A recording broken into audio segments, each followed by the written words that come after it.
اوناسيو مدرب الزمالك السابق قال ان هم احتجزوه في النادي في نفس ميعاد تدريب الفريق الاول، عشان بعد كده يطلعوا يقولوا انه تقاعس عن قيادة التدريب ويقدروا يقيلوه بسهولة. وقال ان هو اضطر للاستغاثة بالسفارة البرتغالية لفك اسره لانه كان محجوز في النادي. وقال ان بعد اللي جراله ده برضه لا يمانع العمل في مصر مرة اخرى، لان من المؤكد ان اللي شافه في الزمالك ده مستحيل يشوفه في نادي تاني.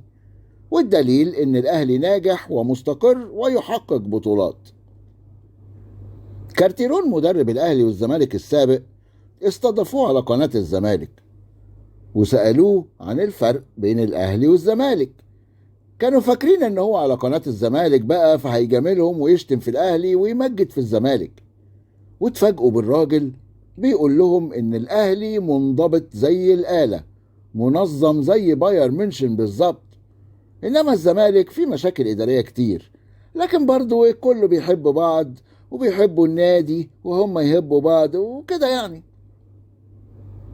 بيسيرو عارف ان اللي بيمشي من الزمالك عادي جدا يرجع تاني، فحب يقول كلمتين حلوين يجامل الزمالك ويسيب الباب موارب. لما ابراهيم عبد الجواد سأله عن الفرق بين الاهلي والزمالك، انا مش عارف ايه قصتهم مع السؤال ده، دايما بيسألوه ودايما بيسمعوا اجابات تكسف.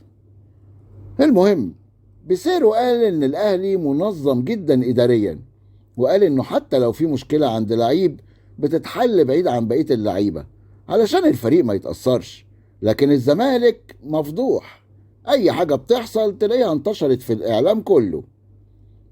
بيسيرو قال كمان ان الاهلي لعيبته بتاخد مستحقاتها بانتظام وفي ميعادها، انما لعيبة الزمالك بتلعب وهي مش عارفة هتاخد مستحقاتها امتى.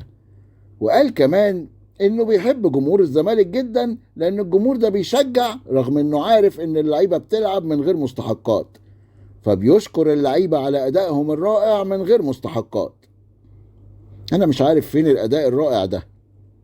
الزمالك خرج من الكونفدرالية قدام فريق احنا لغاية دلوقتي مش عارفين ننطق اسمه، وطلع التالت كالمعتاد في الدوري، وبنغني له اغنيته المفضلة حصر عليك يا اللي في بالي، والجمهور الرائع ساب الزمالك وبيشجع بيراميدز.